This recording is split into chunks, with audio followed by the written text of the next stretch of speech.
All right, you guys know I'm all about the details, so as I continue to watch some preseason, do some of these bigger picture breakdowns on technique and how it helps a play, how it helps a quarterback, for all the coaches that are out there, the quarterbacks that are learning, and even the fans that want to kind of understand how everything fits together. So this is a play that the Titans ran, and it's going to be what we call a double post over combination. So what you're going to end up having is you're going to get two posts up here on the top. Okay, so you're going to have a post and a post, and you're going to get the over coming from here, and then you're going to have somebody going to the flat. Okay, so the double post are always alerts for you to try to get the big shot over the top, but ultimately it's to clear out for this high-low over here with the over and the flat. Okay, so that's the goal. And you're gonna, I'll let it play here real quick, and you'll see the double post, and we get the clear out. There's a great throw by Cam Ward up over the top of those defenders. Guy's not able to bring it in, but play works out. Okay, but I just want to take you through some of the little details, and really the biggest details are for this guy right here, the inside post. Okay, the inside post runner. All right, so we said it's designed to get the over, but if you don't get the over, what you're really trying to do with the double post is open up the outside post.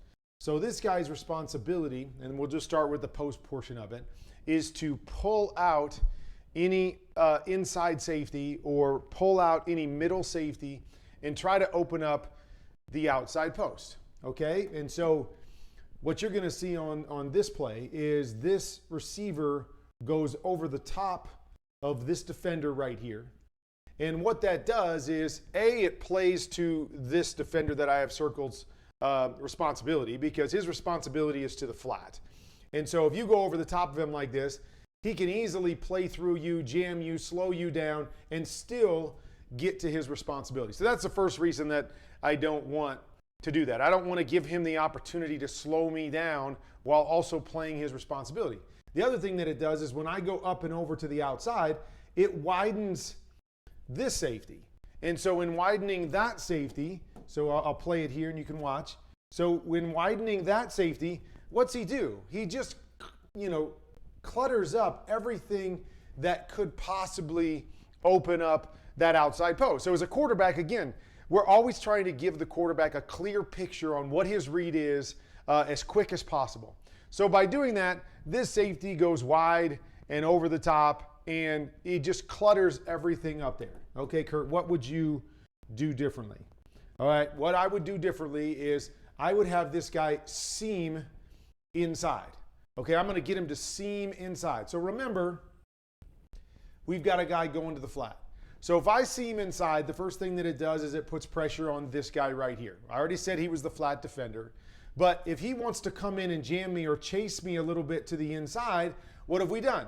We've condensed that whole side of the field, and now we've opened up the flat, or that defender now has to recover fast to the flat, and he doesn't have a chance to kind of feel out everything. So that's the first thing. And I want to put pressure on that defender.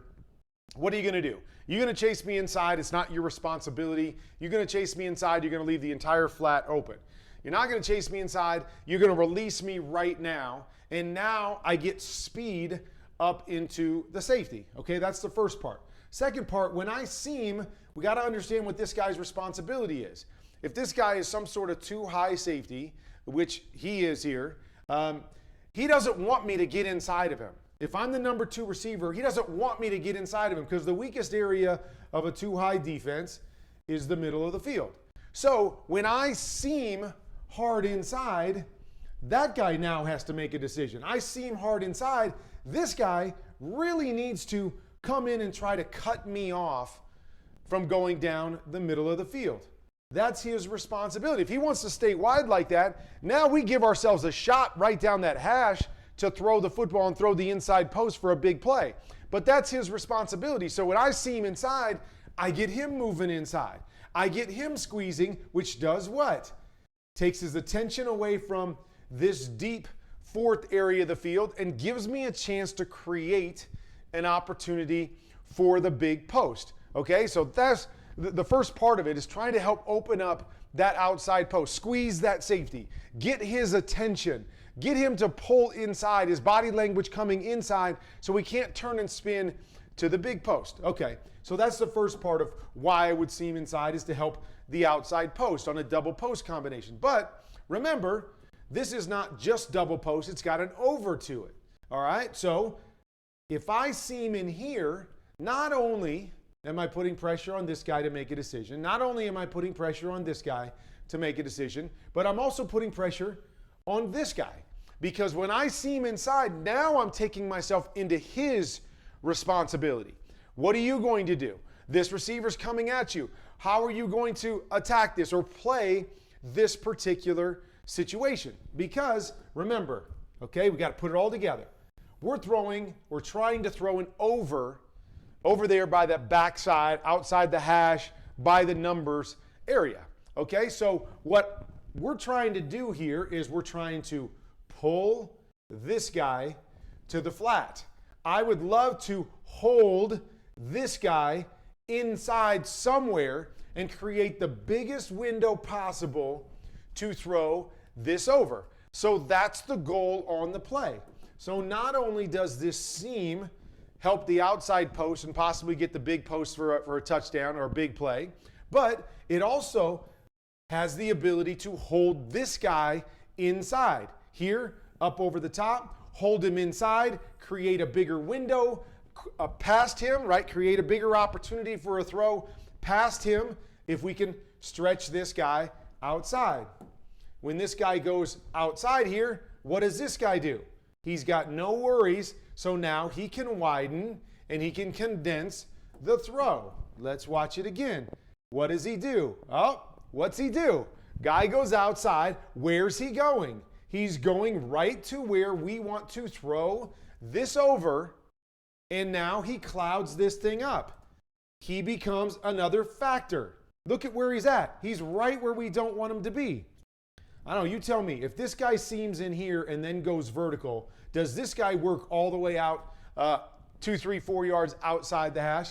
I don't think so, but at least it puts the pressure on him so he can't just match to him and cloud this up right where Cam wants to throw this ball. And again, great throw, up and over the top of him, and he makes it work anyways.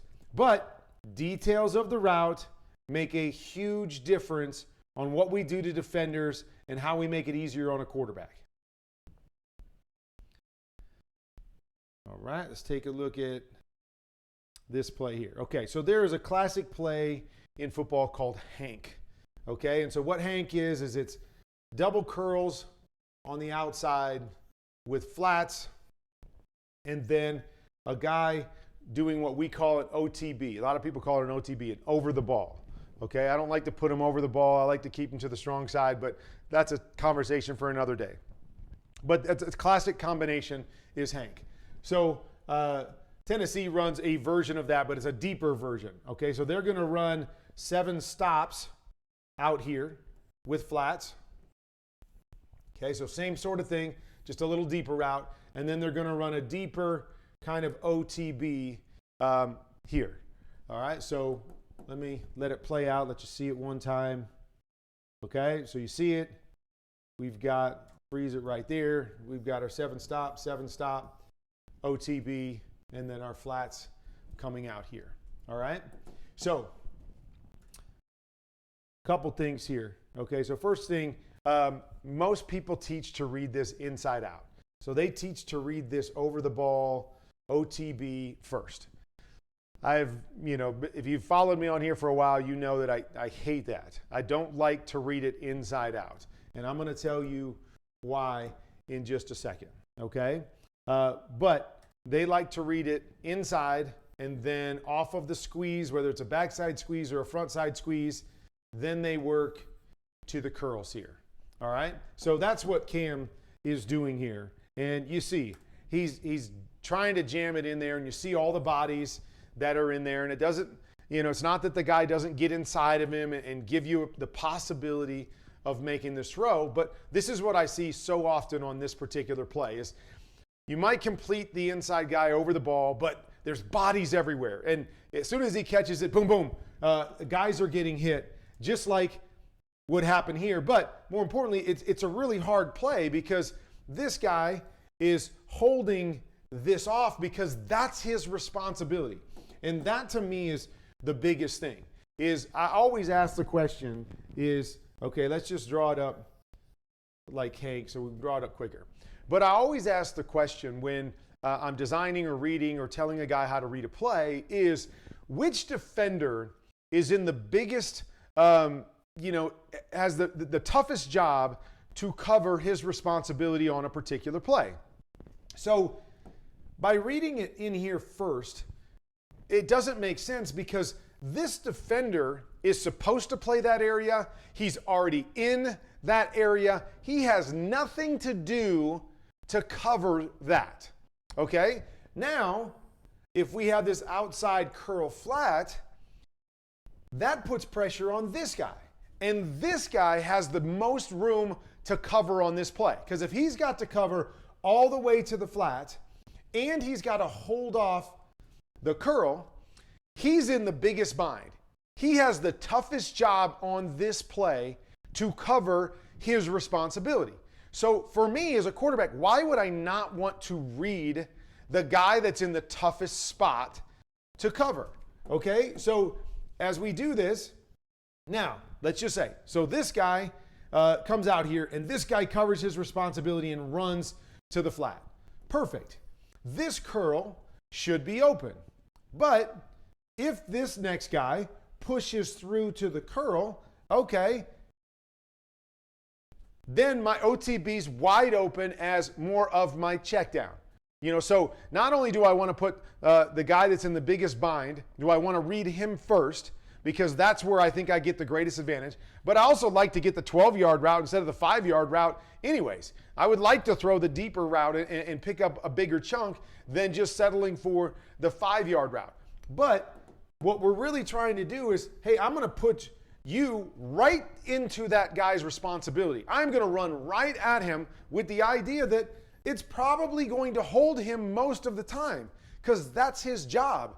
That's exactly what I want. I want you to hold him. So now this guy who's in the biggest bind and the easiest read for the quarterback and the safest throw for the quarterback out there in space is where I want to read this. So as we read through this, same thing happens, right? This guy stays in his responsibility. Now, Cam may think he runs by it just a touch, which he does. He runs it by just a touch, but not by much, right? Because he feels the body there. Because he feels the body and he knows that's his responsibility, he squeezes it. Now, this guy's too tight for me, okay? Because spacing, again, is huge, right? See how tight these guys are to each other? This guy now is in a position to be able to make that cloudy for him on both of those guys. So spacing becomes so important. That's why we always ran this, and it was always outside edge of the numbers. So I would widen, push up, and then I would make sure I get my 7 stop to the outside edge of the numbers. Okay, so I just want you to see the difference if we run this to the outside edge of the numbers. If he pushes and goes to the outside edge of the numbers, maybe even the inside edge of the numbers, either one works here. But if he pushes out to the numbers, see how much more space it creates. And then again, I just want you to see the read here. If you read this outside in, that guy's got the biggest bind, right? And you see, he's dropping to cover the hook. Boom. We're going to throw this flat, and we're going to have a big play opportunity on this flat. If this guy wants to push through, now I've given myself a chance to let him commit.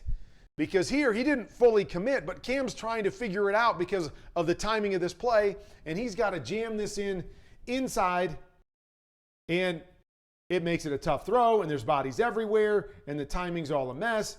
And so, again, just details, the littlest details of everything.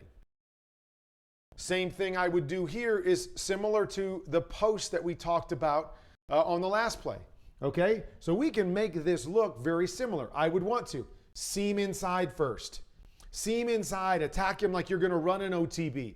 Then push vertical and run your hook. Seam inside to grab his attention and hold him off just like you did on the post. So then, just like I was trying to open up the outside post by holding off that safety, holding off that linebacker, we'll do the same thing here with this inside hank or hook. We'll try to hold both of those guys and help myself.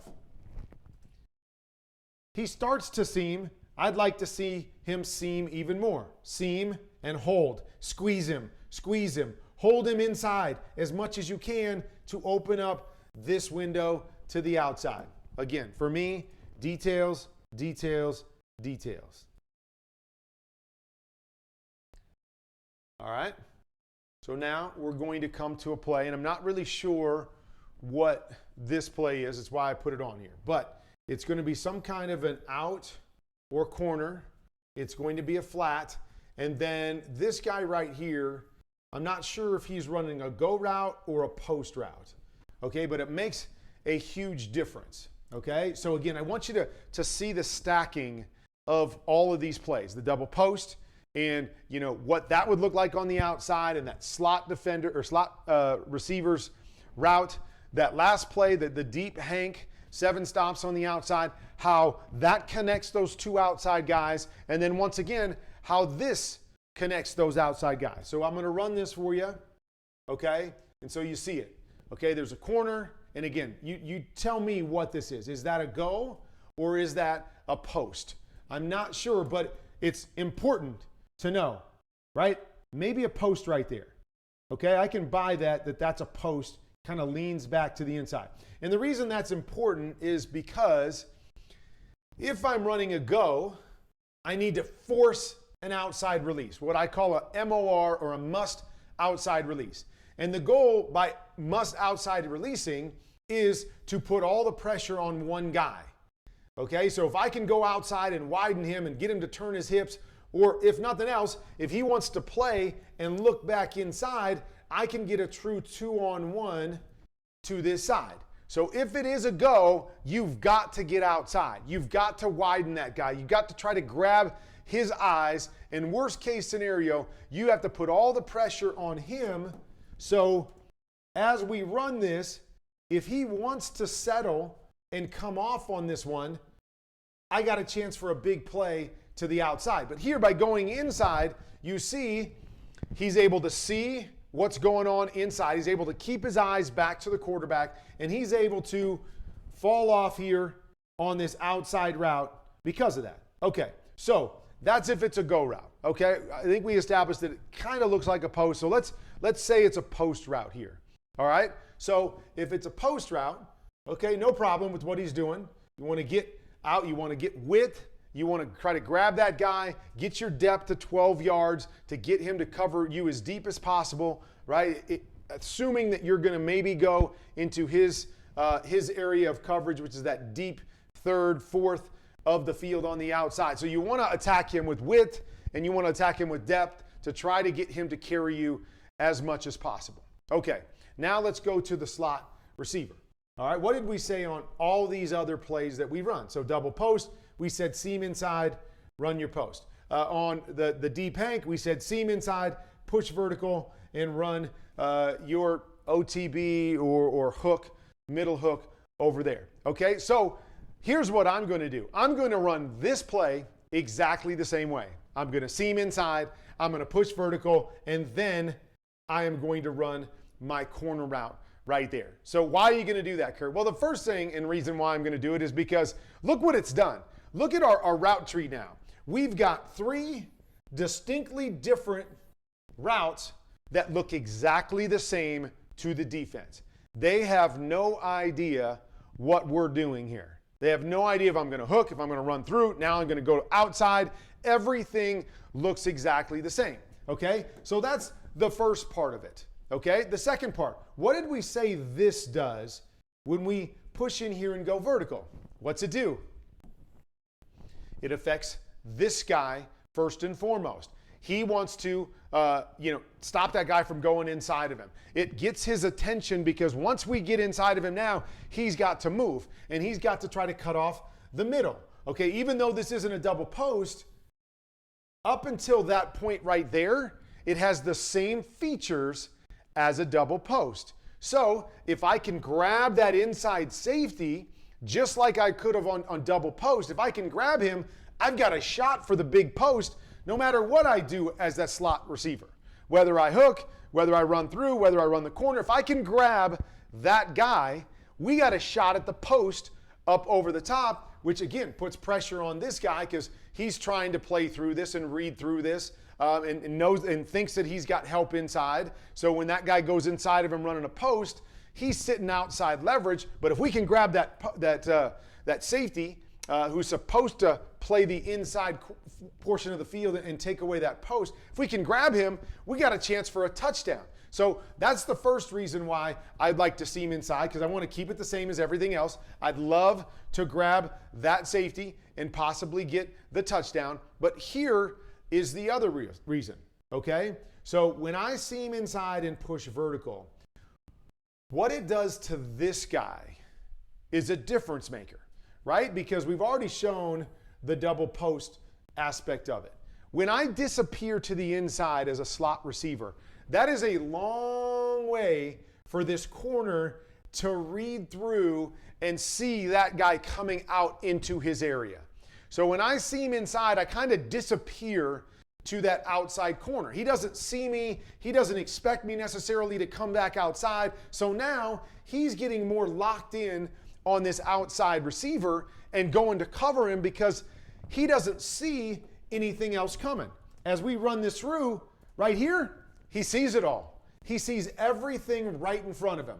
Hold your outside leverage. Keep your eyes inside. If this guy goes inside of you, pass him off to the safety, and you can drop off on this out here. So it plays to everybody's favor. We go outside. What does this guy do? He widens and his eyes go to the outside.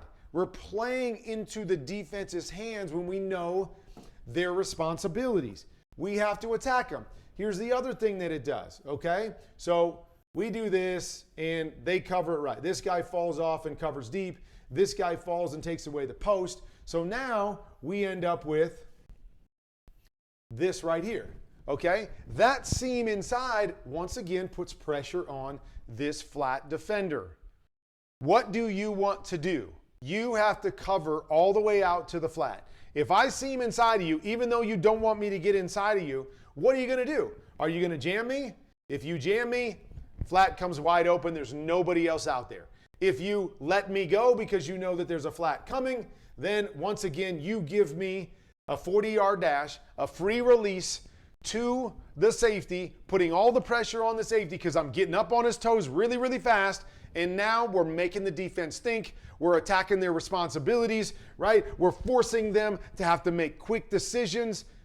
We are putting all the pressure back on the defense instead of here. This allows this guy, hey, cool, he's going outside. I can push through him. I can jam through him. I can help my guys on the back end because I can slow him down. And I can play my responsibility. We're making it easy on the defense to play this, to fall off, to pass it off. And everybody's saying, great job by the defense to see through this and pass it off. I'm saying, to me, bad route technique, right? We didn't do the details to put the pressure back on the defense and make it harder on them to not be able to pass this off and not be able to cover it. And now we make it a really tight throw for the quarterback instead of cleaning it up and making it an easy one. And then I'm just going to throw this on here just to give you guys an idea of, so this is another version of, it's a quick out and a go. Okay, it's what I call GOAT. So a go and an out. But I just wanted to show you that the must outside release, the back comes out here now, and he runs outside the guy. And see, just him, if it's a go. And like I said, on the last one, I think it was a post. But if it was a go, we want a must outside release. And this is why. We want to get outside of him and at least force him to have to cover his responsibility enough that we can throw the out underneath him. And so I just wanted to show you why it's so important when you've got an out and a go, quick, deep, doesn't matter, how you must run outside release just to garner and keep that guy's attention, to keep the width and give ourselves a shot. If this guy wants to come up and play the out and not respect this, then we've got a 2-on-1 down the sideline off of the corner on that particular play. So not a lot of details there other than just wanting to show you guys the difference on the last one when he went inside and that corner was able to fall off. If he was supposed to run a go, force the outside so that corner can't fall off, and then we can just hit it. But hopefully that's a good indication there of the details. And the details by that slot receiver make all the difference. I talked about it in my video last week. Go back and watch that, how it helps the big in on the outside. But you notice it would look exactly the same on all three routes we talked about today and the double in or the pig double dig concept that we talked about last week. That guy's route helps everything. It puts pressure on the defense in so many different ways, and everything has to be with the goal of who are we trying to get open, and how does all of our other routes, how does running them and the technique of all those other routes help get the primary guy open.